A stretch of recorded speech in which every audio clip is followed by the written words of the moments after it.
Hello, my sweet friend. I am Cristina Arevalo, cake business, productivity coach, and podcaster. I help cake makers like you manage your business productively and with ease, taking control of your time and workflow to avoid stress and burnt out. I offer personalized strategies and supportive community to help you stay organized, productive, and in charge of your success. Your cake business should bring you joy, not stress. I'm here to help you build an efficient, successful, and sustainable business without feeling overwhelmed and burned out. With the right planning, strategies, and mindset, you can reach your goals, stay organized, and enjoy the journey. Let's make your cake business work for you, not the other way around. Hi there. If you like this podcast and enjoy this episode, there's only one thing I ask from you. Please follow this podcast, download this episode, and leave me a started review in any of your favorite podcast platforms where you're listening to this show now.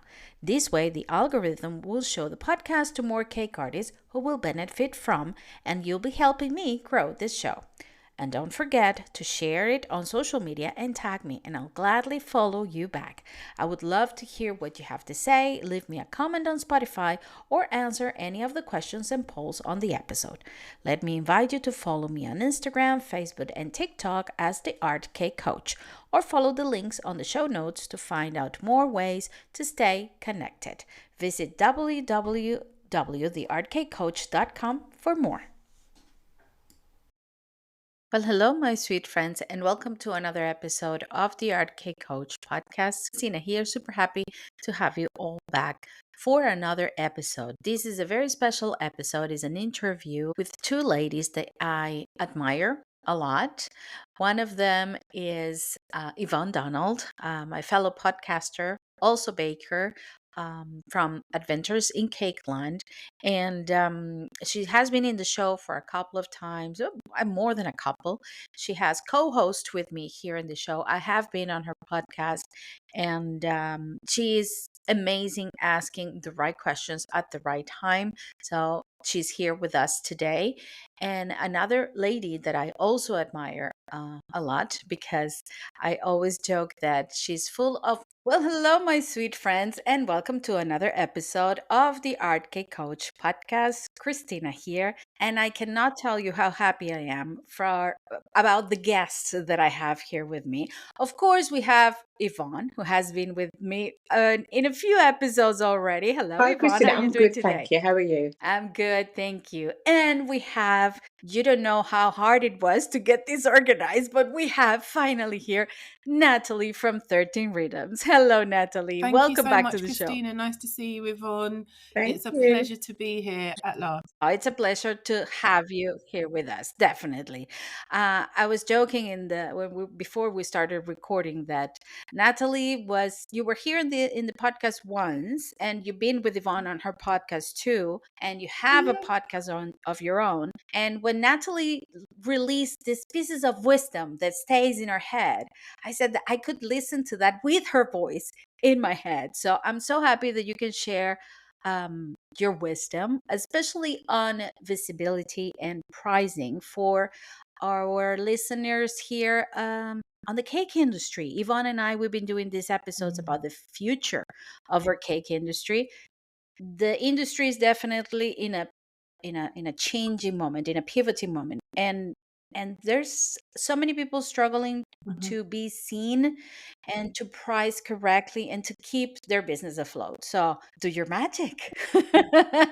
Yvonne, do you have any questions first for Natalie So before the she does her first thing magic? I would ask Natalie about visibility. Now, I know that I follow you on TikTok and I see that you have been doing some visibility challenges, which I haven't done, but I will do, but I just haven't done yet. But can you just tell us how important it is? Because I think now, as much, I remember you saying I don't know whether it's Christina's podcast or my podcast or even on one of your lives, about having our logo and having our face instead. And I've recently just gone back to my logo because I needed a break from seeing my face all the time.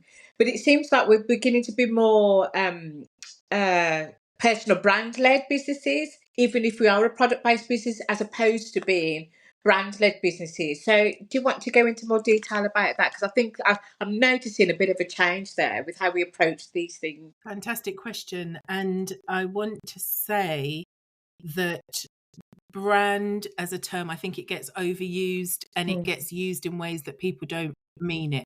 So this is not at all to critique your use of the word, but I think sometimes people say personal brand and I don't know that they know what they mean.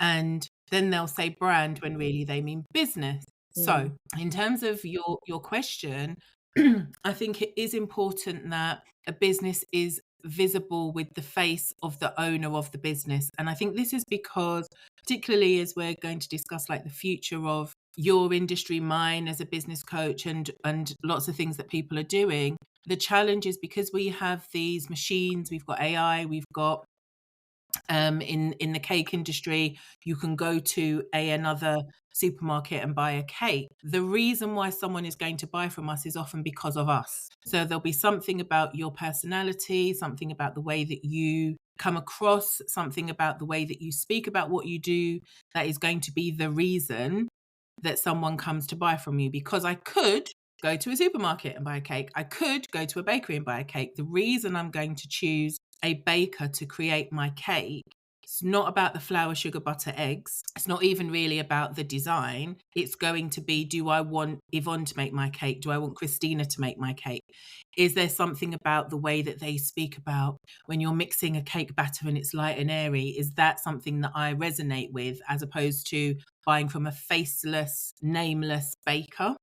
So I think that's a really important point in terms of, as you're saying, personal brand led and like anonymous, if you will. And I think the other thing is, particularly as we think about the future of our industries, there's something in recognizing that your personal brand is what this is how I define it. So your personal brand is what people say about you when you're not in the room. So, for example, Yvonne, you did a post just the other day about these interesting cake flavors. What would I say if I had to recommend you? If you want a really interesting cake with a very innovative flavor, go to Yvonne. Now, why is that important? Because do I want a Victoria sponge or do I want a tomato soup flavor cake, which you said that you did, right? Yeah. So the risk sometimes is that all of the things that make us special, that make us unique, that are the particular kind of skills that we have, if we don't speak about them, it's impossible for somebody to know that. Because a picture of a cupcake on a page, okay, it's a cupcake, looks pretty. You use a 1A Wilton tip, That's okay? us. Yeah. But ultimately, right? But then there's going to be, no, I want Yvonne to make it. No, I want Christina to make it. No, I want this particular baker to make it because I like the things that they say about what they do. So I think the risk, I think is a risk that we become more and more anonymous, more and more machine led. And so that means that people don't know why they're choosing us to do to provide the service. So for example, for me as a business coach, there's loads of business coaches all over the place, but the people that choose to come to work with me, it's something that I've said. It's not my qualifications. Nobody ever says to me, Natalie, what are your qualifications as a business coach? Almost never, in fact. When I was baking, what served me was I've tasted your cake. Someone else has told me about your cake. I want your cake. Not, do you have a food hygiene level certificate? Yeah. You see? So I think it's right. So it's the things that we It's say, true. Yeah. how we say it, that make somebody make a choice to come to work with us, to buy from us, to become our customers or our clients. And so the personal brand, I think people often misinterpret that as needing to share private information. That's not it. It just means that if I'm going to recommend you, on what basis would I recommend you? If someone's going to recommend me, what is it that they know about me that would make them say to somebody, oh, Natalie is the perfect person for you? Or indeed, Natalie is not the perfect person for you, because that's as important. So I think this brand, personal brand, I talk a lot about, people say brand when they mean business. The business is the nuts and bolts. How are you getting paid for what you do? But everyone because my brand, and they're busily not making any money because there's no business activity that is taking place. So we know if we didn't know that I'm very specific, a bit pedantic about words, but it's because they mean something, and it means they're transmitting something, which is important, so that we understand when we're saying a thing, this is what we actually mean. Yeah. And I love that you're so specific, because that really clarifies so many things for us and for the people listening. And one thing that Yvonne, I don't know if you have a follow up question, but one thing that I thought about when you were talking, and people recognizing what you do even when you're not in the room. So that goes to my next question. That means we don't serve everybody. We shouldn't be there for everyone, right? You talk a lot about target audience, or your specific customer, so that has to be aligned with what you just said, Absolutely. right? And I think it's I think if we consider the life of our businesses, so we kind of start off, we're new, we're a bit nervous maybe, and we never want to say no, because no feels really scary. And if I say no to this customer, if I say no to this client, will I ever get another client again? It's pretty much how the mind works. But knowing Hmm. who you are for and who you are not for is possibly one of the most important things that we can have in our businesses. And that's because, so for all of us, we're all service-based businesses. It's always a pleasure for me to talk about cake, because I am an ex-cake lady. Um, but one of the things that does tend to happen is, I know I certainly had examples in my kind of baking and catering life where it's not the right job for you. I remembered I had Mm. somebody when I used to do catering, canapes and things for commercial corporate events, and this people, they wanted vegan, gluten free, and I was like, Natalie, no, Oh, no, leave it. No, don't do it. Don't- And I did the worst job of my life. And I'm talking 20 odd years ago. And I can remember this so clearly because I knew yeah. it was wrong. yeah. But the fear of saying no meant, if I say no, I'm never going to get another client.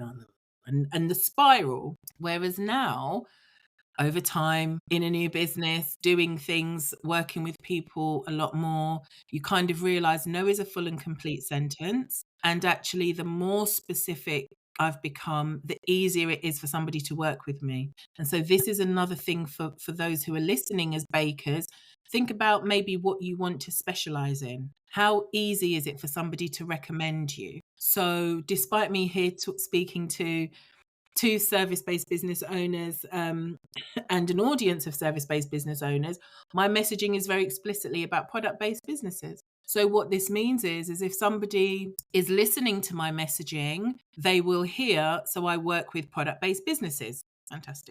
Then some people will think, I like her. I wonder if she does work with services as well. And they'll make an inquiry. But I know there's almost for sure some people where my messaging is so clear, they're like, oh, she doesn't work with services. That's a shame. Okay. So Mm. because I'm specific, it means somebody wants to work with a product based business owner. You're like, well, it's easy for me to recommend Natalie because I know what she does. If somebody says, I want somebody who does really innovative flavors and that's what you are known for, fantastic. If somebody says, I like really classic designs, perfect, that's you. If someone says, I love really intricate sugar work, great, that might be your thing. Mm. So sometimes we're fearful of being too specific, but then the other side of that is, well, then no one knows how to recommend you over someone else. So I definitely think Yeah. that target audience is very important, but also you being clear means that it's easy for people to recommend you. And that's probably when we Yeah. say we like word of mouth, well, make it easy then for Mm. somebody to say you and not you, particularly as we're seeing, there's a sea of bakers. Everyone's a baker. Everybody can Mm. whip up a sponge. Now everybody's a Yeah. baker. How do I know you over Yeah, it's someone true. else? Okay. Yeah. Mhm. Yeah, the industry has gotten so busy with, I mean, it's growing, it's more people, but I don't know, Yvonne, Well, what you think, but this yes. uncertainty of message This is and not something that knowing who you I sort of who like a lived you experience for me. serve ends up being also um a headache, a mismatch on their social media. also the problem comes the problems of everybody's taking away my clients. They cannot be, there has to be only one baker in the town, like almost like Far West. It's only me because I'm the only baker here. There cannot be another one, because they don't get that part of the And I message. think on that sort of point, there's a whole world in there about the extent to which you can separate yourself. So one of the things that I often have conversations with bakers is this kind of race to the bottom, and this kind of moves into a little bit around the pricing. So if you're trying to just undercut everyone else, that's never going to work, because then there's no money Mm. in it. But because people aren't clear on what is specific about them, the challenge is, the only thing I feel that I can compete on is price. However, if you can say, well, my specialism is A, B, and C, I am seeking to work with those individuals who recognize that a cake is not just about the cake, it's about the celebration, it's about the event, it's about the way that it's going to make people feel, it's about how I can help my guests to feel involved and to feel seen, and all of those beautiful words that don't even really relate to the flavor of the cake when you think about it. Then you can position yourself as somebody who is providing a high quality, high standard of a product, but is also delivering that as a service. And maybe just a little bit of a segue here. Even though the cake is a product, a baker is a service-based business. And I think that often people do get that a little bit confused, because they think, well, I make Oh yeah. cakes, I'm product based. And I'm like, if you're making cakes specifically for somebody to their specifications, that's a service that you're offering. Oh, I love that, Yeah. Natalie, because I never thought about that, but now that you mention it, it's as tailored as a maybe a coaching call, because Yes. it's You're yeah, great. right. Oh, I So love that. this I love that. again, so Yeah. how I would describe this, just to maybe make the point a bit firmer for our listeners, is if you make chocolate brownies and you sell them pure, so I'm a pure chocolate brownie. I don't like things in my brownies, but in any case, so you make pure chocolate brownies and you go to a pop-up market and you sell those, that's a product. If somebody says to Got it. you, well, I like your chocolate brownies, but I want you to include pecans, now I'm a service, because I have Oh, made something that is specific to that customer, that client. Yeah. And so because I'm okay. providing a Yep. service, I'm altering what I would normally do. I make chocolate brownies, I sell them at a pop up. You, as a client, are asking me for brownies with pecans. Now that's a service. That also has a premium in terms of the price, because I've deviated from what I normally do and I'm doing something to your specifications. What Yeah. lots of bakers, Oh, I love yeah. that. I So love what that. lots of Yeah. bakers tend to do is, well, I make chocolate brownies, pure chocolate. You want pecans? I'll do it for the same price. No, because it's a different, it's a different experience, a different. It's a different product. It's yeah, you're doing a service to this person. Oh, that's Yeah, amazing. me I too. love that. And I mean, listen, people, if you're over there, just listen, because it's so true. It's so true. And this is what happened with Natalie. We have these aha moments. Even if I've been in the industry for 18 years, I'm like, yeah, it's a service. Yes, it is. It is. And I Yeah. think it's not so much that bakers don't know. I think for lots of people who are working in their businesses, this is another thing we talk about: working in your business, working on your business. So because you are Mm-hmm. happily, busily baking, making, doing all the things, the time to step back and actually say, I'm looking at my processes, I'm looking at my order forms, I'm looking at my information, I'm going to create a target customer profile, I am going to think about what makes me different, and all the long list of things. That's what we call working on your business. Mm. And one of the things that I Yeah. do is Mm-hmm. every summer, this is part of the reason why we didn't connect before, is in August, I will take myself away for a week and just work on my business on 13 rhythms. So no client calls. I'm not looking at any client work. It's just me and my business. And that I find is very important, because we always, and I think it's important to have that time to gift yourself that time to actually look at the nuts and bolts of your business and not get spiraled Mm-hmm. into, well, I'm doing, but never stopping to think, am I even doing the right thing? Is this the right Mm. stuff? Absolutely. Yeah. Yeah, it's true, and that will help so much in the long run because it makes everything easier, right, It does. Yvonne? It makes your communication with your clients easier. It makes your messaging I think easier. it's good to Everything else. step Yeah, away. I mean, I've had a love it. summer where, for the first time since I've started running my business, I stepped away because I felt like I needed to. I mean, I had a bit of a knee injury that I'm over now, but it's just like I need some headspace. I need to know what I'm doing. Do I want to keep on doing this? And then what happened is I was enjoying my freedom so much that when I did go back into the business, I'm like, oh my God, where's my cake mojo? I don't want to do cake. I don't want to see cake. I don't want nothing. So I had to wait for it to organically come back to me. I couldn't force it. There was nothing I could do. I just had to let it just come back to me. And it has come back, and it's made me think about what I do and leaning into it even more. And the past couple of weeks, especially with that post that I put up the other day with those unusual flavours, I've been doing those flavours since back in 2016, coming up with random things.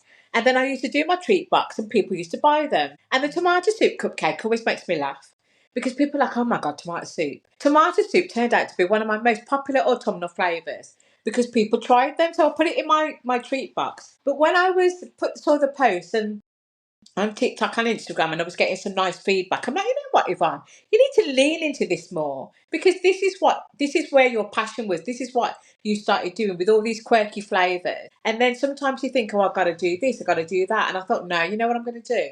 I'm going to lean into me even more. And when if people were to say to me, do you have a favourite cake maker? I say no. I'm my favourite cake maker. You know what I mean? I Oh, don't aspire to be like anybody else. There's nobody out there that I want to be like or replicate.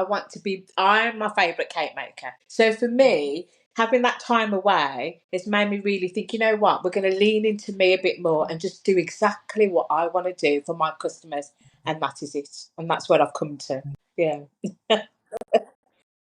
Oh, that's I even yeah. got goosebumps when you said that. It's like, yes, because it's true. I mean, yeah, you're your Yeah. favorite Yeah. baker. I love that. Definitely. I love that.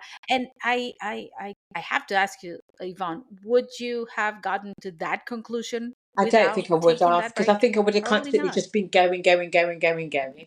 And the thing about me, I do one thing, I'm Yeah, thinking of another. I yeah. needed that headspace. I needed to reconnect with me for a bit and the things that I like to do outside of cake and not just always thinking of the next promotion, the next this, the next that. I needed to stop for a bit. And I think sometimes we don't give ourselves enough credit when we Mm. feel the need that we have to do that. I think, people think if you stop that, you're afraid or whatever. No, I think you're giving yourself self care really and just stepping away. So for me, it was the best thing that I could have done really for me and the business. Yeah, reset. yeah. Yeah, it's great, and yeah, I could not recommend it more.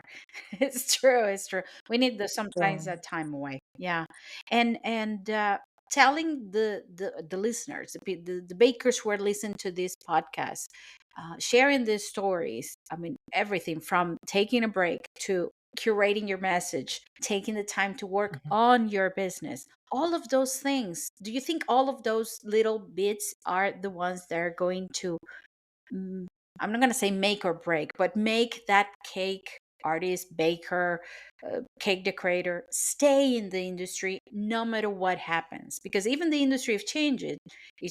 If you're clear, if everything else is clear, wouldn't that help to be there, to be here for the I long run? think, sorry, I think that it's one of those, there's no guarantees in business. So even as somebody who, as a business Mm. coach, works with clients, I'm like, it's not guarantees, but we can strategize. And I think it was really exciting to hear you speak, Yvonne, because in my head, all I just had is, yeah, I don't make Victoria sponge. Now, the thing, like for you, Mm. so the thing is, it may be like, no, but I love a good Vicky sponge, but maybe you just become known for the interesting, Yeah. innovative flavors, Mm. which means if somebody wants and a Victoria sponge is a thing of beauty, right? But if somebody wants that, you don't do that commercially, Yeah. And I'm not saying that this is what you should do or whatever. I'm not saying that, but imagine how much on that point about recommendations and referrals. Oh, I want a cake, but I don't want a boring cake. Oh, good, you go to Cupcake and Cupcakery. Yeah. It's easy for me to recommend you because I know the specific thing that you do. Somebody who says, I'm not interested in these fancy flavors. I just do the classics really well. Perfect. I can go to that person and know that is the recommendation. It's easy. So it's not a case of this is better or worse. It literally is just a case of you might do the classics and do them beautifully. You may be somebody who never does a plain sponge ever. You might be somebody who cupcakes, hello, never. Yeah. You might be somebody who's like, cupcakes are the most delicious thing. So all I guess I'm saying is that in terms to your question, Christina, the thing about how will you stay the course, it is going to be on the basis of becoming known for something and doing that thing really well. Okay. And also, I think because it's sort of the COVID effect. I don't know if we can still say that word, without being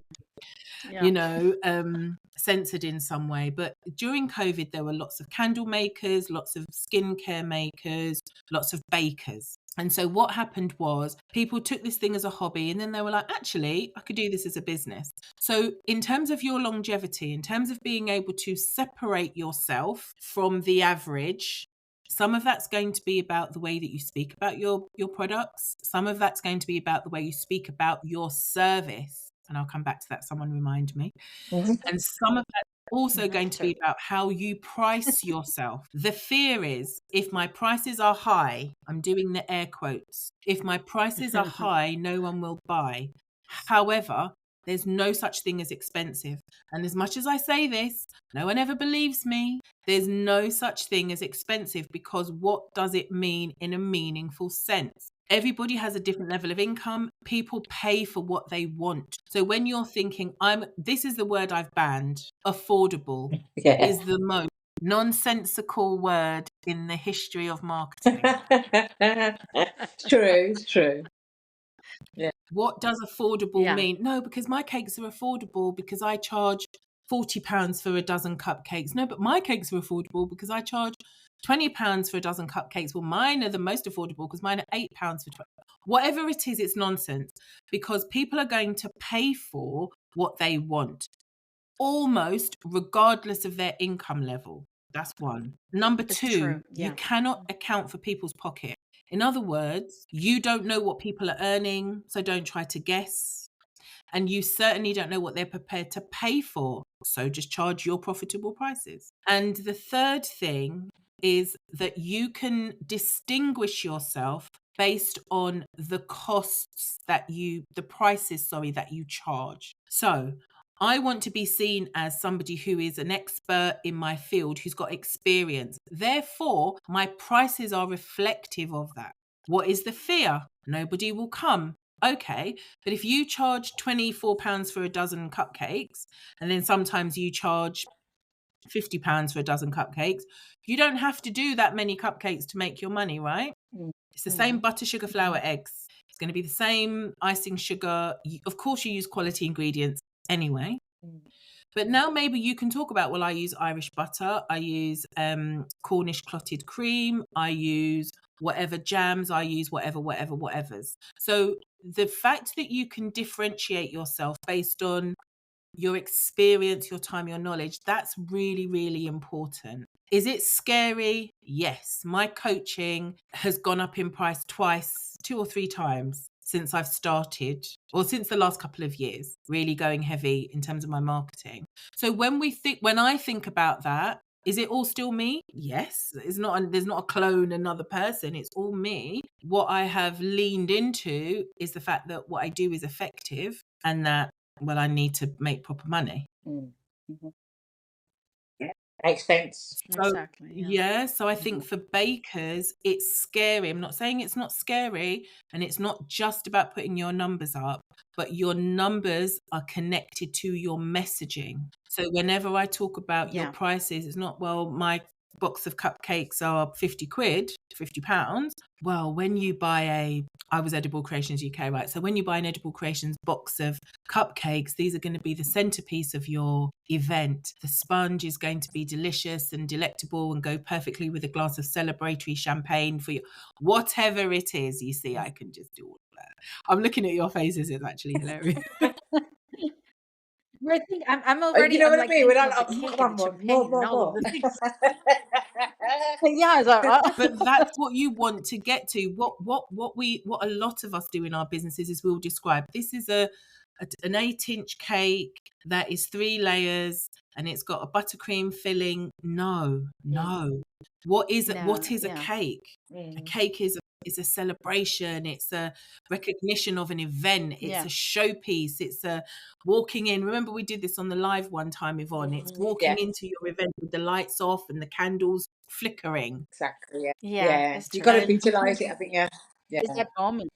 Yeah. Right. So I Mhm. think if business owners, hopefully with all, I know it's a lot of information and we're not speaking about, the cost of butter, it's high. Yes, it is. However, if you're thinking about this as a business, the marketing, that messaging is going to be so important. And that can really help Mhm. to shift you in terms of your success, your longevity, and your perception. And I asked you to make a note of a point, Christina. Was it about pricing? Service. About the Service. service. Fantastic. Service. Thank you. Yes.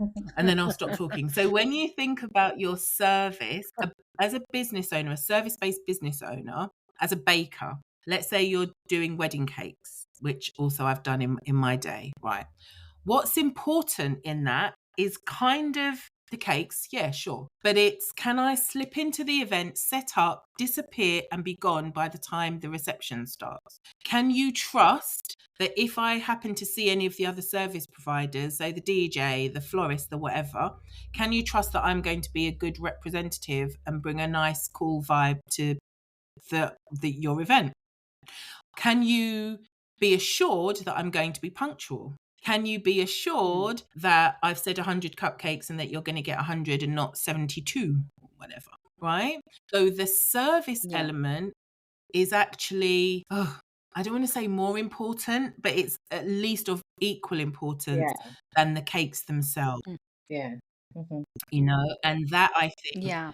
in your messaging as a baker, speak about that. What I want is to be able to trust that your cake is going to be there on time. I don't want to be ringing you. I don't want the surprise to be ruined because you're going to come in with a cake when everyone else is, thinking this is a regular evening. I want to be able to trust that you're going to set up and go. I don't want you to be in the middle of the bridal party and you're late. These are things that are massively important, but often very, very forgotten.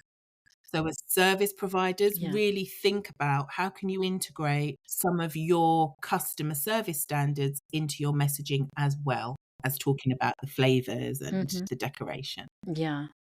My God. I mean, no, you don't have to shut up. You can keep Keep talking. talking.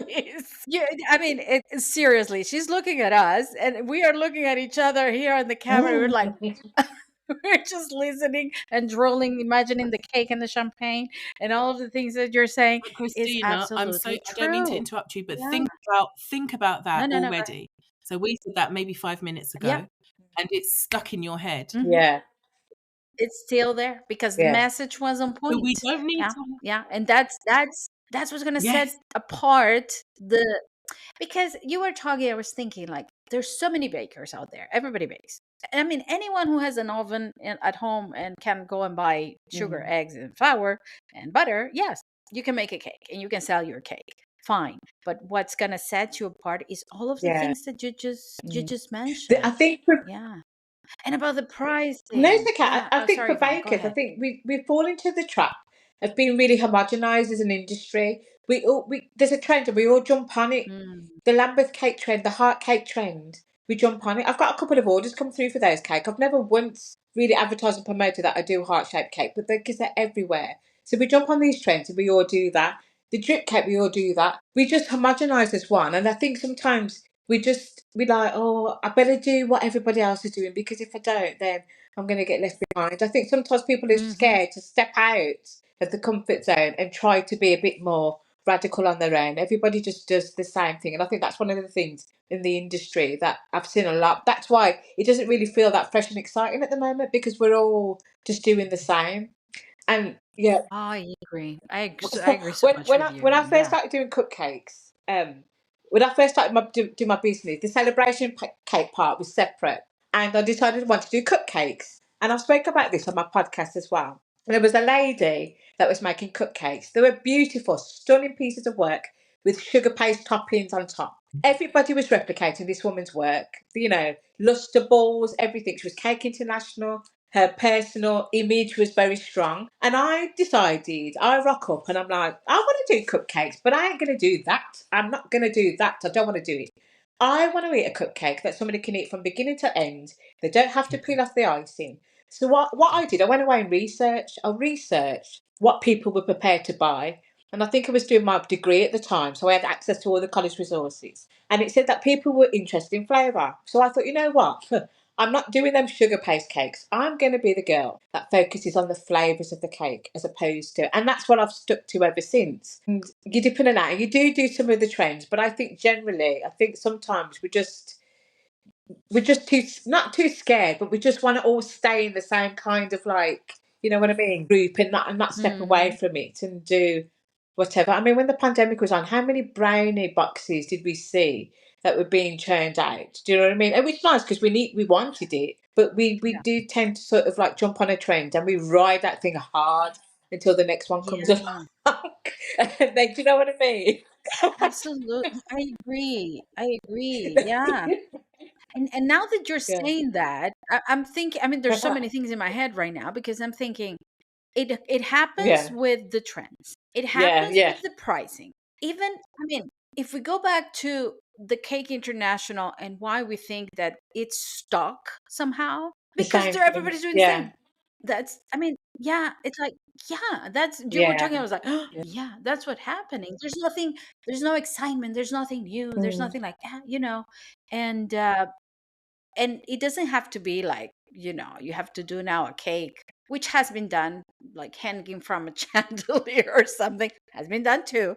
But it's just what Natalie was saying, be true to yourself, be true to your prices, to your messaging, do your thing, don't look at everybody else, what you're comfortable with, and that's gonna resonate with Yeah, I everybody else. Yeah. definitely think so. And so there's something, I guess, in the coaching world that they talk a lot about having like a signature framework.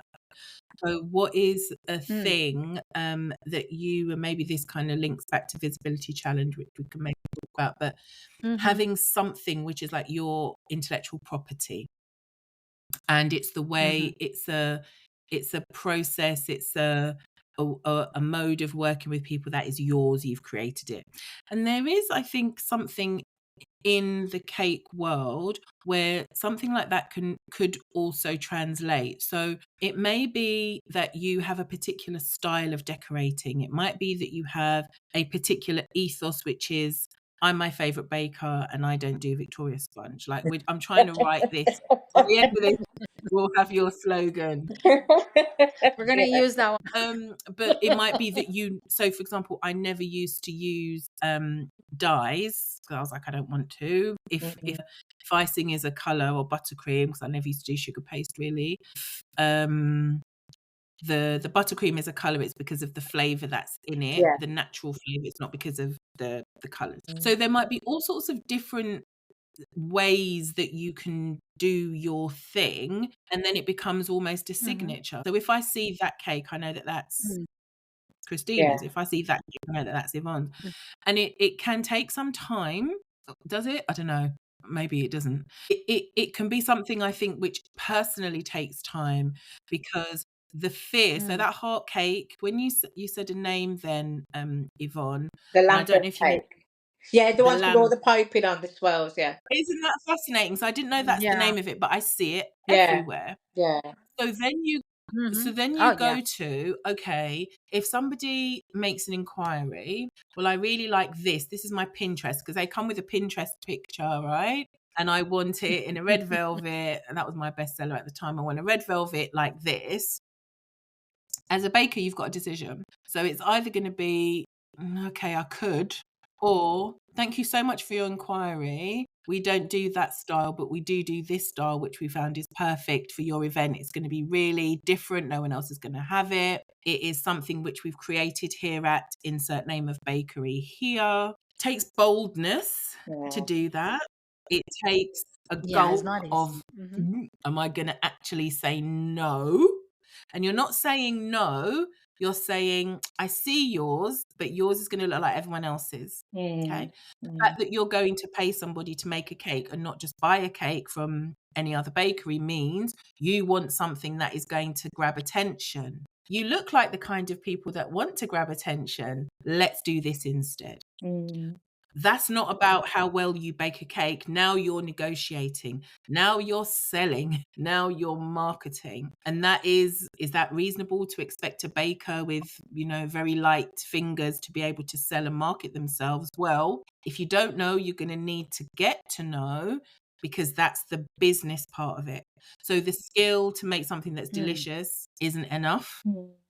We also need to know, how do we market? How do we negotiate? And so I think that takes a certain amount of confidence to do it. It takes some bravery to do it. But then the flip side is because if someone's coming to you for a cake, they don't know. They're like, I want something that looks good. This is something that happened to me. People don't know. About a couple of years ago, somebody recommended me to do a cake, and they must have been in my sugar paste era when I used to do a lot of modelling work. And this woman came to me, she wanted this cake, and she wanted a motorbike with a man sat on a motorbike. And I thought, you know what, not today. Today is not the day. So I had to message her and just say, I'm so sorry. I no longer make these style of cakes. And she was quite, shocked to, so you won't make it. I said, sorry, if you go onto my Instagram, you'll see the style of cakes that I now do. But I don't do those style of cakes anymore, because if I knew that if I took on that commission, I would have hated it, I would have resented it, it wouldn't have tasted nice, because you have to bake with a bit of love in your heart. So I thought, no, I can't do that, because I can't. I don't want to do it. And if I don't want to do it, it's going to be rubbish. So I'd rather just say politely, I'm sorry, I can't make your cake. I'm not your baker. If you go onto my Instagram, you'll see what I do. And that's what I do. And that's what I had to do it. So it does take confidence. But it separates those customers out now. So it's like, I no longer do that style. This is what I want to do. So these are the customers that I'm now aiming towards. So yeah, I totally get that. Yeah. Yeah. That happened to me so many times, and yeah, I learned, Natalie, I learned like you, because I made the mistake of saying yes, and then it was such a headache then and a nightmare, that I said, no, I'm not doing this again ever, and I had to start saying no. And it's funny, because you think, if I say no, because we're all scared of that, and we understand, because we all been there. When you say no, it's like, oh, if I say no, is there going to be another client? Are they going to come back? But what I did was, I said no, and I recommended somebody. Like, I don't do this, but I have this friend, and she's really good at it. Go with her. And what happened is, when that client wanted one of the cakes that I made, it came back to me always.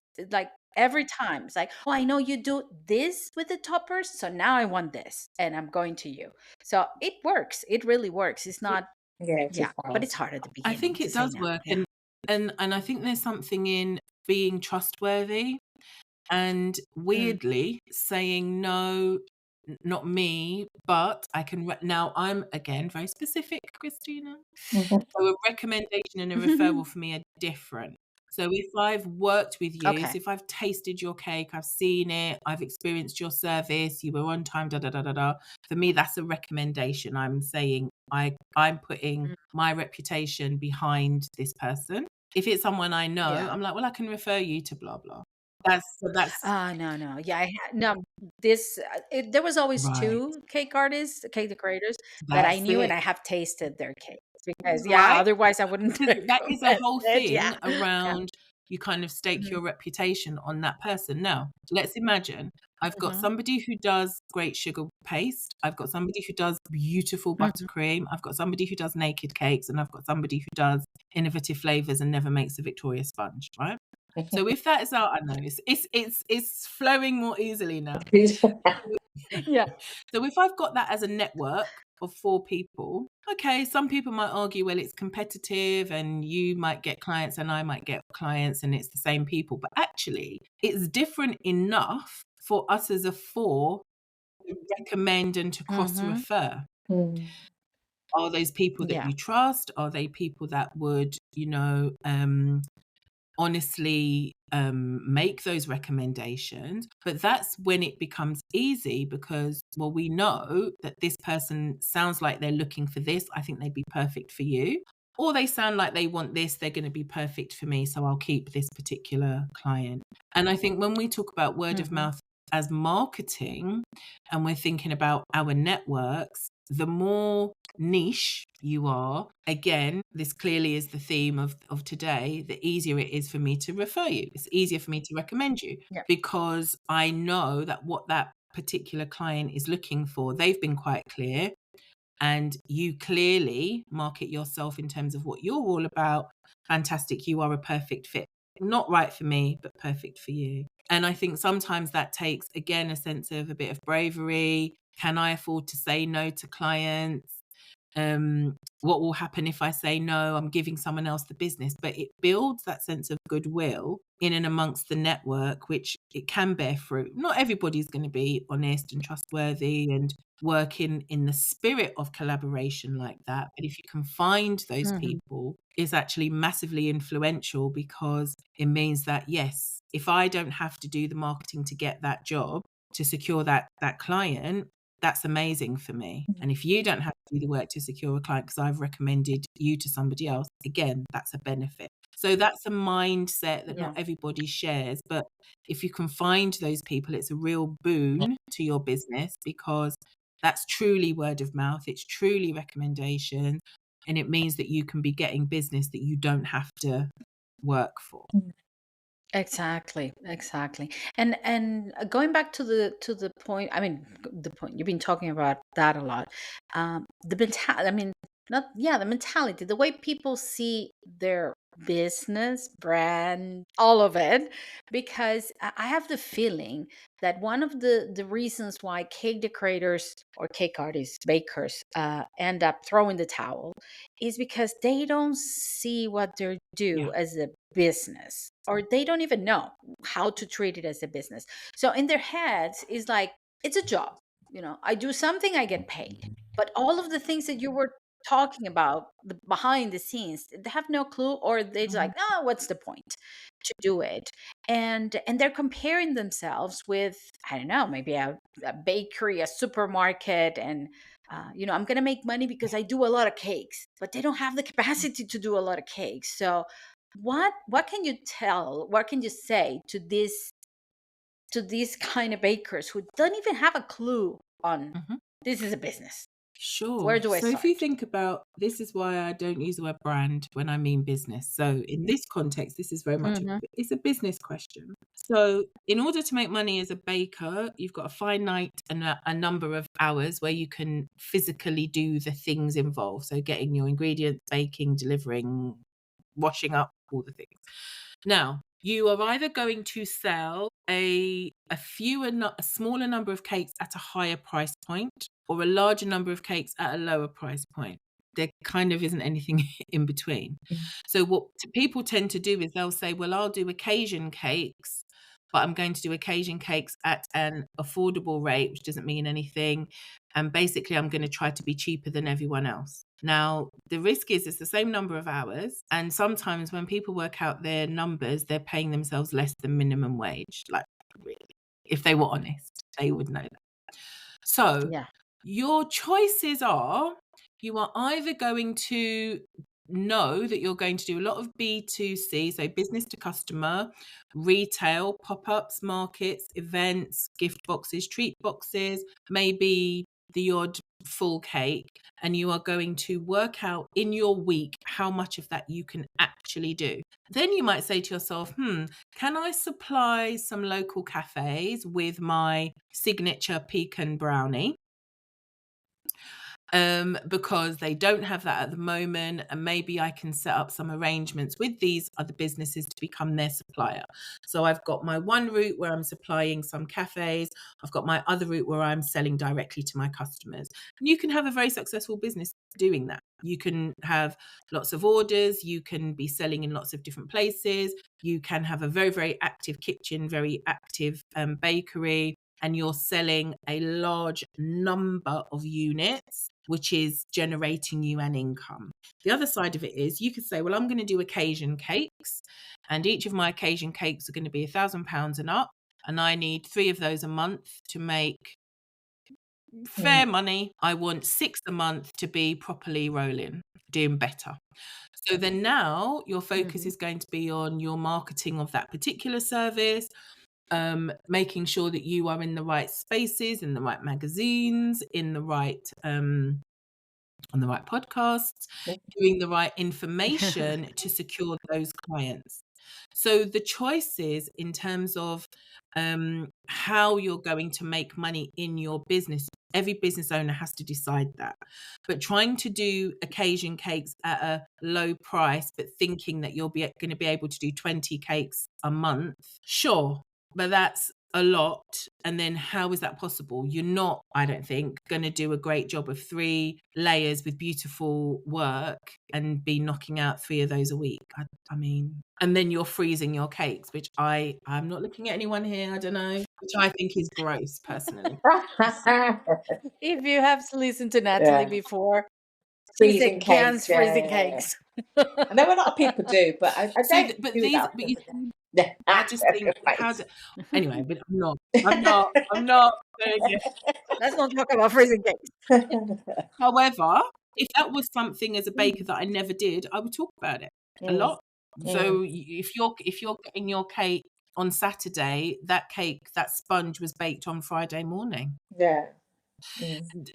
Now we all know, I know for sure that a brownie, if I bake a brownie, today's Friday, that brownie is going to be delicious on Monday, because brownie is a different thing. It That's needs that yeah. time to mature, right? But a sponge cake, absolutely not. Bake it and eat it, please. Sitting in your freezer next to your bloody roast. Anyway, I can't.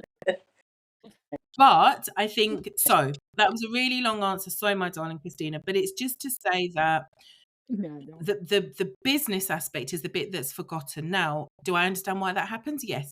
Many people bake because they love it. It's something they would wake up and do for free. Lots of people were doing it for free, and then they were like, okay, make it a business. If you want to do it as a business, though, you've got to get really serious about the numbers. Otherwise, it's not a business. And so that, I think, is the part that far too many people miss because they're scared of the numbers, or they've got a full-time job, so their business they don't really have to worry about it, or they would do it for free, so they're definitely not thinking about it. And it's like a bittersweet thing, because you kind of know that you love it. But if you say you want to do it as a business, then your attitude to it will shift, because it has to shift. It has to shift. And I think that's the issue, that we all started because we love it, because we were baking for kids, for family, friends. And somebody said, oh, this is so good, you should sell it. Or maybe somebody at the party said, oh, I want you to make my cake. How much would you charge? And you're like, I don't know. I have no idea. Let me just add up, butter, sugar, and eggs, and that's how much I'm going to charge.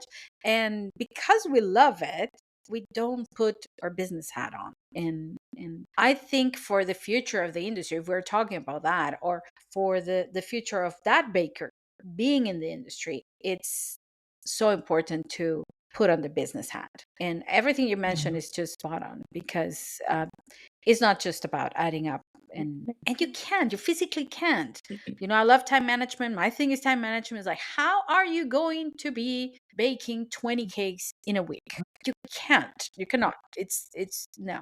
I mean, you could, but there's no sleep. There is, you're not going to see your family. You're not going to have a weekend. You're going to be working late till late at night every single day. And that's going to take a toll. And you're going to hate what you do, and you don't want to be baker. And even things like quality control, So if you're tired, you can't really function. And, so what we know is that, or what I definitely know is that, working with lots of creatives, and bakers are definitely creative, is Mm-hmm. the risk is, I love doing this, so let me just do it. Don't bother me with your business nonsense. Right. And this is not so much about a plug for my services or others who kind of work in the Mm-hmm. business support space, but it is to say that if you want to get further quicker, this is when listening to information is really useful. This is also when potentially you work with someone just to help you streamline, get to the heart of what's important for you, really think about what you want to bring to the industry. Because maybe there's lots of bakers right now who are listening who think, I am bored of the Lambeth cake. I don't want to do that. But also, I've always thought I had to do it because people ask, you know? And Exactly. a Yeah. lot of what Yeah. I Yeah. do as a coach, I will say, is sometimes I just give people the permission. And what I mean by that is not me literally giving them the permission, no, but it's the No, but yeah. space to think, and it's the space to explore, and then it's the space to be able to say, God, Natalie, I never really thought about that, but actually this is what I really want to do. Um, and Mm-hmm. I'm smiling because I run a group coaching program on a Wednesday night, and this lady who does she does like Instagram templates, nothing wrong with it, but she's so much more capable than just that. And so my question to her was, which I'll put to your listeners now, what is it that you really want to do? What is it that really Yeah. makes you excited? What is it that truly makes your heart sing, as I like to say? And in that conversation, we got to somewhere which was completely different. And it was so wonderful and so motivating for her. But what she needed was people that would listen and people that would see her gifts. And I think with bakers, because so many people are bakers and so many people are charging 22 pence for a cupcake or whatever it is, Mm-hmm. they think, can I? Like, is it okay if I say I'm different? Is it all right if I charge more? And so when you're Yeah. with someone else outside of your own head and your own bubble, that's the permission that I'm talking about. It's not literal, but it's like the possibility to think of something different and to value your Mm-hmm. skills and to recognize your experience and what it is that you're bringing as a baker. So that's what I think is probably one of the most important elements, is that opportunity to actually be bold and to ask yourself, what is it that I really want to do? And sometimes we can do that on our own. Yeah. Sometimes we might need someone to do that with, but it's very, very important to do it. Yeah. I mean, yes and yes, because that what you just said about giving permission, I understand. It's like you're not giving me or anybody else the permission, but it's just asking the question outside of your own head. Yvonne, you and I have been talking about that. Like, it's a very lonely work job because you're always by yourself in your kitchen at home, or if you have a studio, if you have a kitchen or whatever, unless you have a bakery with a lot of people on it. But even so, if you're the head of that bakery, it's you in your head. And listening to somebody else saying, yes, you can do it, or yes, you can charge more, yes, you're capable, it's a Yeah. relief. Actually, it has worked for me, and that's why I do what I do now, and I have the podcast, and I kind of give that permission to my listeners. Like, yes, you can say no, you can ask the question, you can question things, just question things like, why am I doing this? Is this right for me? Is this right for my customer?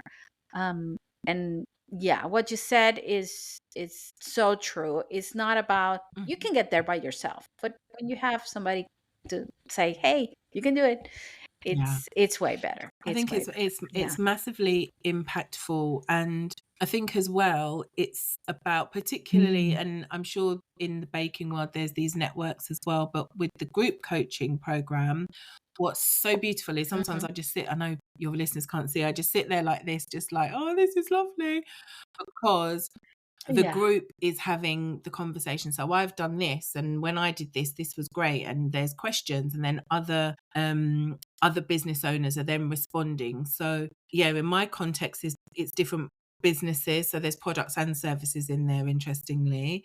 In the baking world though, there's going to be that still that community, but really specific because it's the same industry. But maybe that's something Hmm. for you, Christina, in your future, Oh, yeah, because I definitely. think Yeah. the Yeah. business of, Yeah. oh, there's the name, the business of baking probably already exists, but anyway, it's the business of baking that is going to again separate those people from like the rest. And Yeah, and I think mm, it's happening, I don't know if it's because, again, we keep talking about pre and post pandemic, but yes, um, it was like I don't know, it was like a cleansing thing that happened, and those who never asked the questions, who were just doing it for, yeah, let me just charge whatever, little by little are being left behind or even throwing the towel, like, I'm not doing this anymore, I need something else. And the ones that have stayed are because in some way either they work as a business or they're thinking that mhm, this should be more. And there's one more thing that I wanted to ask you, because talking about all of this, of course, we want our coaches and our listeners and I mean, the people we work with and everybody in the cake mhm, industry to succeed.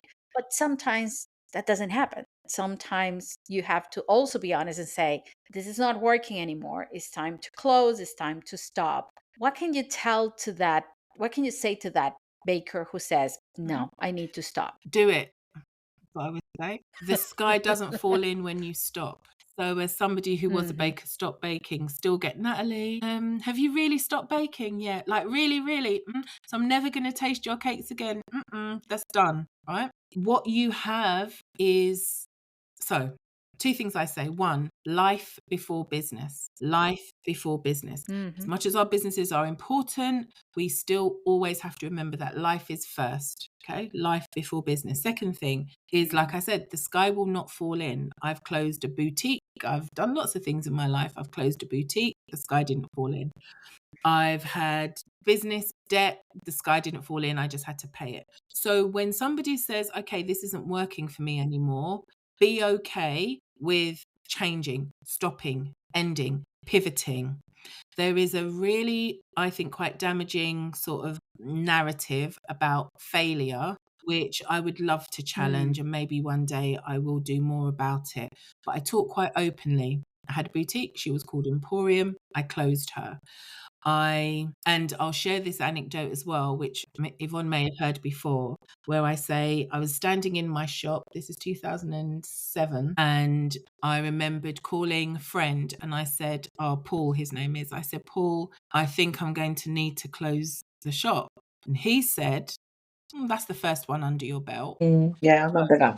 What you've right. So what Mm. he did in that moment was reframe failure. He didn't say, "I'll try and borrow more money to keep the shop open.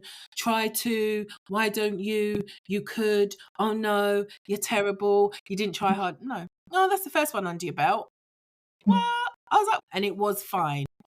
Did I have debts? Yes. Did I have to get a job and pay them back? Sure. What did I learn from that though? Oh my goodness, Yeah. so much. What did it move on to? So many other things. So I am somebody, so I don't know if that's the right answer, but I'm somebody who, if somebody thinks I need to close, I'm like, close it then. Yeah. Good, close it. What's the plan? Do you need to sell? Do you want to sell your stuff or do you want to keep it? Do you think you might come back to this at some stage or do you just need a break?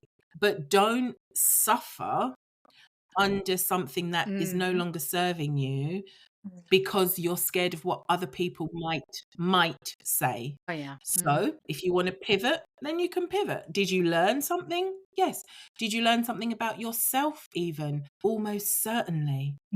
So I think for those people who are feeling like, yeah, this hasn't worked as I wanted to, I was hoping it would have been different. It might not be that baking is not going to be in your future. It might be that you need to do that Yvonne spoke about, to regroup, to pause, to strategize, to think, what is it that I really want to do in this baking world? And then you can make a decision about how you come back, how you speak about what you do, what your messaging is going to be, what your offer is going to be, and then you come again. So I think we are far too And I think people do it in the spirit of trying to appear supportive. No, don't close, keep going. No, sometimes it's the right thing to do. And also you can let it go in peace. If we've all said, imagine, we've said we've taken on, all of us, taken on cake orders that we didn't want to do, but we're going to tell someone you must stay in a whole business that is no longer serving you. True. That's Yeah. crazy. Yeah, yeah. Mm. Mhm. Yeah. I Yeah. love that because it's given permission It's to fail. the person in the other side say, yeah, Yeah. yeah, it's okay. Yeah. Yeah, right. Yeah, you can survive. It will be, the world is not Mm. going to end. And that's it. And I love that you say life before business, because that's my motto. I mean, that's like, I should have like painted here in my wall. That's when things shift for me. When I said, no, wait a minute, this is no, Mhm. life before business. And it's so much easier for everything else, for the time management, for everything else. It's easier because you put Mm. yourself first, Mm-hmm. right? And you take a break, right, Yvonne? Absolutely. Absolutely. It's so good Yeah. to take breaks. Yeah, absolutely. Yeah. Natalie, this has been amazing. Yvonne, do you Yes, have I have another another question or a question final before question you for go. Natalie today? I need to talk about vulnerability and showing up, Natalie. How do we show up in our businesses without the cringe factor? Because I know that you've been doing this lovely visibility challenge and I've seen the people that you've been connecting with. And I'm like, I used to do this on Instagram stories. I used to check in once or twice a week. Fine. And then something shifted and I haven't been doing it. And I keep thinking in the new year, I'm gonna make an effort. I'm gonna do my first TikTok showing up. But how can we overcome that? It's almost like the cringe factor. So help us out. Help Mhm. us take people out. Because I think we're so used to hiding in our kitchen that we can't always show up when we have to or need to. So help us out. Brilliant Yeah. question. Yeah, it's a fantastic question, Yvonne. Thank you for asking. The cringe factor may never disappear. So let me just Right. put that. No, you see, this is the thing. Yeah. Well, if you do it 2 times and then 2 times more, then you won't. No, maybe it will Yeah. never disappear. Right. Mm. Maybe you will never love it. Yeah. However, the discipline of knowing that if I speak about my innovative flavors and I don't make a Vicky sponge, that is going to make people remember me. Yeah. And when they remember me, when they want what I do, they're going to call me. Mm. So sometimes you may grow to love it. I've definitely seen, so the visibility challenge that you've Yeah. mentioned, thank you for mentioning, is I suppose it's an ebook that I've created, which is full of tips and information and guidance and prompt of how you can do face to camera video. So whether you are whatever type of business you're in, products or services, lots of business owners are happy to hide behind the product, right? And what that means is that they're thinking, it's not about me, it's about the product. It's not about me, it's about the product. But remember now, if I see your piped cupcake and I never know your voice, hear that Birmingham lilt, see your Mm. face, hear you talking about your flavors, I'm not going to connect that pretty picture of a cupcake with you. Mm. And that's going to be a challenge when I need to what? Recommend you. Mm. Right. So the whole thing around the visibility challenge is 30 days of face to camera video, at least one of at least 2 minutes per video. And the idea is you're building it in as a habit. When you say, what can we have to get over the cringe factor? I don't know. I don't know. But sometimes we don't know what to say. So Mm. what I've done in the ebook is provided you with the prompts in terms of what to say. Now, with my prompt, because I'm me, it doesn't just say, let me see if I can find one. So it won't just say, talk about blah, blah, blah. It will say, you're going to give an example. And when you do this example, it's going to showcase this and do this and this and this. So lots of resources will give you just like the hook, and then you've got to work it out for yourself. Mine doesn't do that because have you met me? I'm very thorough. So that's one thing. So knowing what to say, Mm. that's part one. Part two is I encourage people to not worry about the background, the audio, the camera, the this. You're going to use your phone, your face, your voice, and your perspective. That's the other thing I talk about. Why is your perspective so different? So you can say, I'm not criticizing anyone else who freezes their sponges, but over here we never freeze a sponge. So that means that your cake is always going to be fresh and delicious. I'm going to remember that. I'm going to remember when you're walking into the party and then the cake goes with the champagne. We're going to remember that. You only can communicate that face to camera, I think. So what to say, that's going to help you. So sometimes it's, I don't know what to say. What do I say?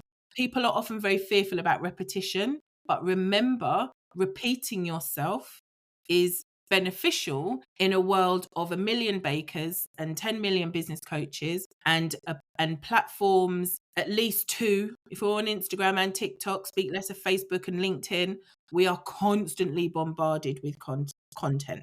I call it messaging. So now we've got to think, I've got to stand out. So I've got to repeat it, because I can't guarantee that my audience heard me say that yesterday and then they're going to hear me say something different today. Be consistent. So that's another fear. Do I have to say a different thing every day for a year? No. 3 things I talk about, as you know: target customer, master your messaging, pricing for profit. So when someone says, Natalie, come on the podcast, they're like, I know you talk about target customers. Because I do. Oh, I know you talk about pricing. So these, I think, in terms of the things about the cringe, I'm not going to say that people are going to fall in love with the process. You might. I've seen people go from never putting their face on the internet to finding the most amazing personality. They just totally come out of their shell because of the permission and because I go on about it so much, right? So I never seek to promise that the cringe won't be there. But what I would say is the more that we do a thing and the more we see results from that thing, the more comfortable we might become doing it. But in terms of saying we're going to love, nah. In terms of saying, oh, I just still feel a bit cringy, I don't know that I watch all of my videos back. I wouldn't say that I do.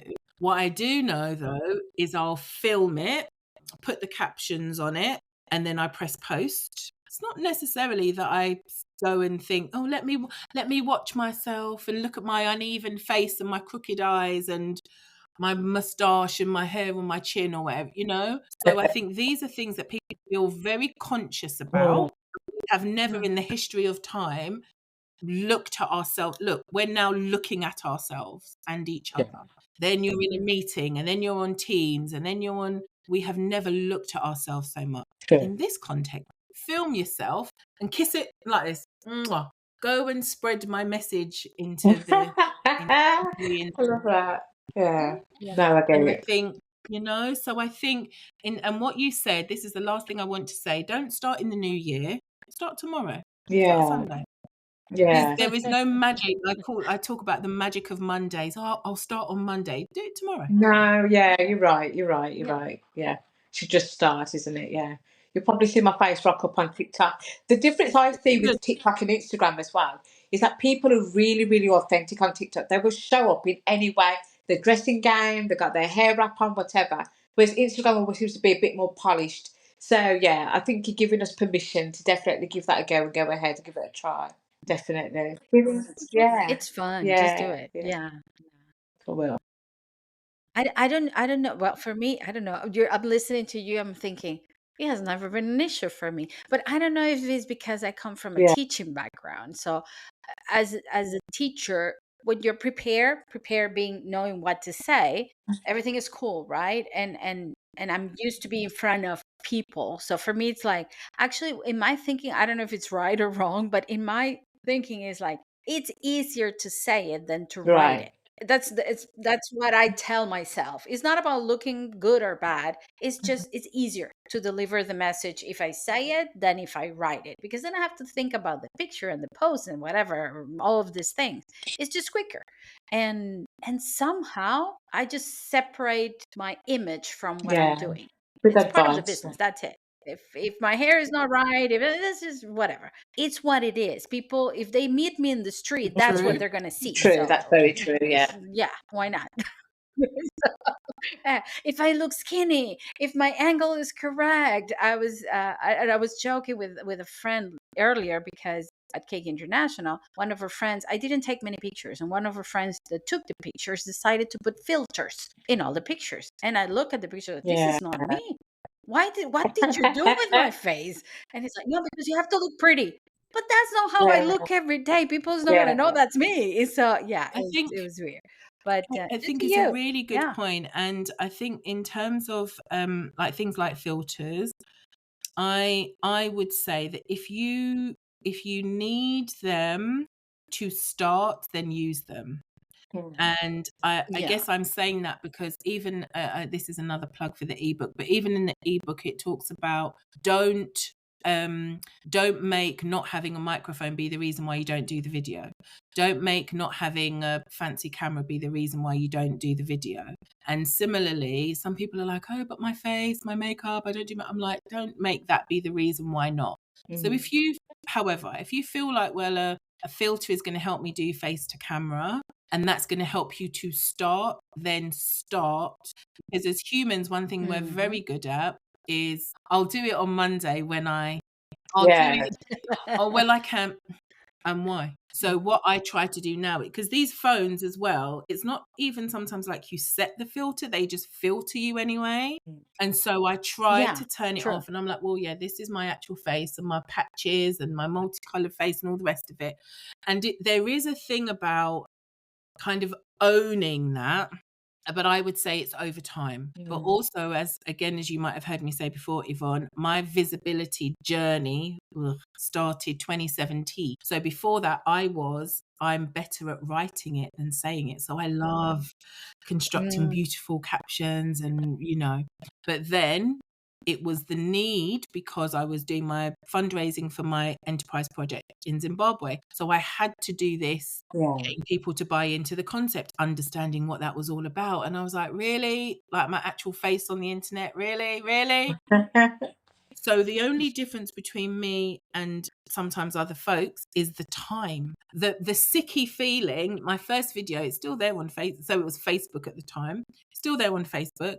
And I remembered feeling really uncomfortable, not at all happy about it, but knowing that it was important. And this is why I speak about not the love, but the discipline. And then as I found, because of the things that I say, that's why people come to work with me. It's not at all because LinkedIn, because what's even on there? It's not about a website because that's being held hostage by Gandhi or Wix or one of these platforms and trying to sort that out. It's literally through my messaging. Right. And so sometimes people think, well, if I've got a really beautiful website, no, it's through the things that you say, even as a baker, even as somebody that's creating products, it's going to be about the things. Fantastic. Yeah. It's true. It's true. Because that's what we remember. The what you say, and honestly, at the end of the day, I think whatever you look like, people don't care. They want to Yeah. learn, they want the message, they don't care. It's like, True. yeah. And but use the filter. I'm gonna say I do use the filter I think sometimes because there are when I used days to do that the Instagram, I used to do nothing the works. same. Yeah. Yeah. Okay. Yeah. And I even joke about it. I'm like, okay, today I'm using the filter because this is not happening. So I'm using the filter. I definitely So, think this is the thing, like I say, as humans, it'll be until I can do it without a filter, I won't do it. Until I can do it without makeup, I won't do it. yeah. Until.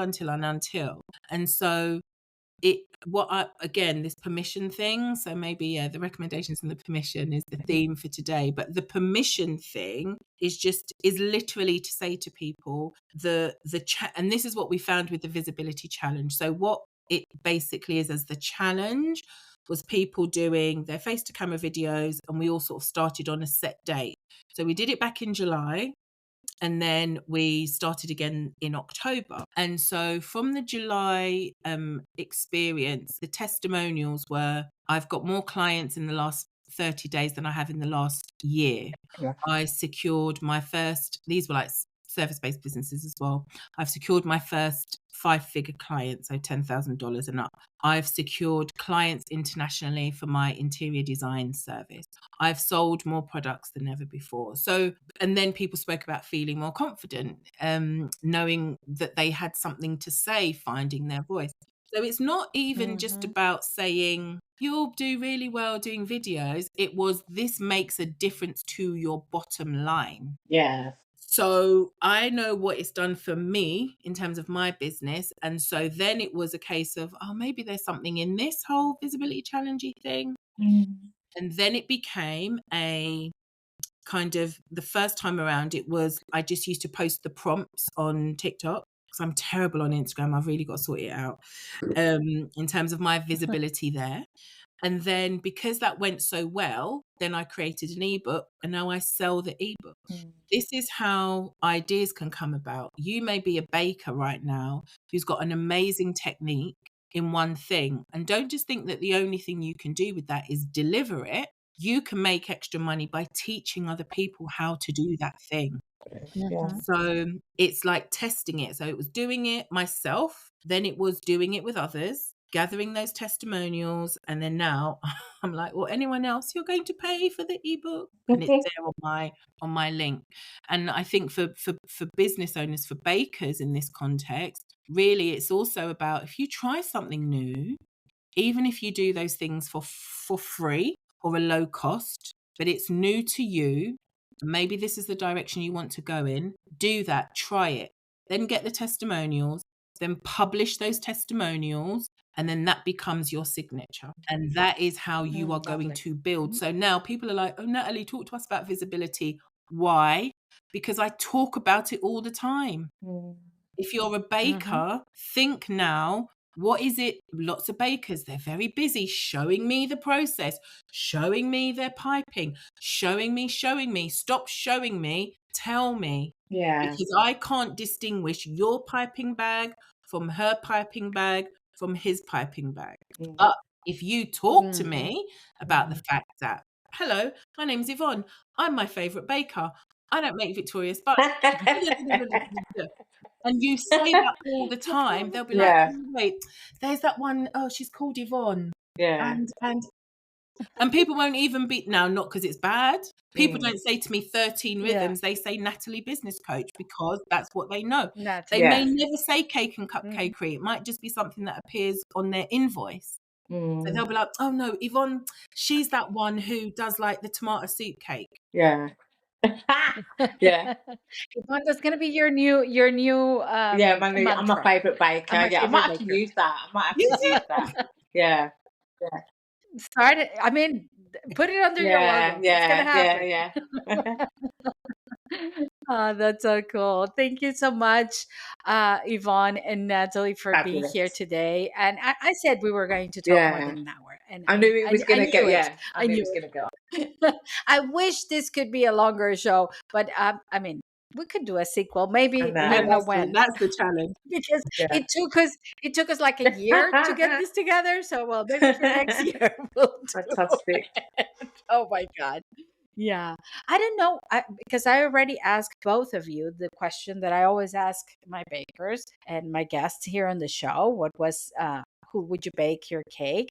I think, Natalie, you mentioned your grandma, your mom. Yes, and Natalie, sorry, and Yvonne, So I don't when you remember asked me at who the you time, said. it was the Mm-hmm. president of the United. Well, it was Barack Obama. I wanted to bake True, for, not Trump. true. It was That's for he Barack went Obama. Trump. But yeah, Not but that I one. mean, Not that luckily one. I have my parents still here, so obviously, you know. So, but yeah, I was like, I don't know. I do like him. I admire him and his wife. So Yeah. I think I'll probably stick with that. Okay, so yeah, but let's Yeah. change it. Now that we are talking that you're your favorite Yeah. baker, Me. what would be a cake that you would make for yourself? Oh. Like for your birthday, for your special birthday. Cake for yourself. How would that Oh, be? now you're asking. That would be interesting. This is for Do you both of know, you. I So really like think about a really well done classic lemon cake. And when I make my lemon, I put like fresh zest in the sponge. The buttercream is so tangy. I want to taste it. I want people to like, and then a really quality curd with it. I think, yeah, something done really well. But I do like a really well done lemon cake with all those elements, lots of freshness in it. So I think that's probably what I would choose. love. I'm already Yeah, feeling the really lemon like here in the back. got to hit hard. Yeah. Yeah. Oh, Mm. love it. Natalie, if you could bake a cake for That's really yourself. weird because I like a really nice lemon and polenta cake. There you go. Okay. It was one of those that I used to make in my cake lady days, loaf tin, no decoration, but a really good lemon and lime syrup. Yeah. And the polenta, Nice. ground almonds was just such a lovely texture.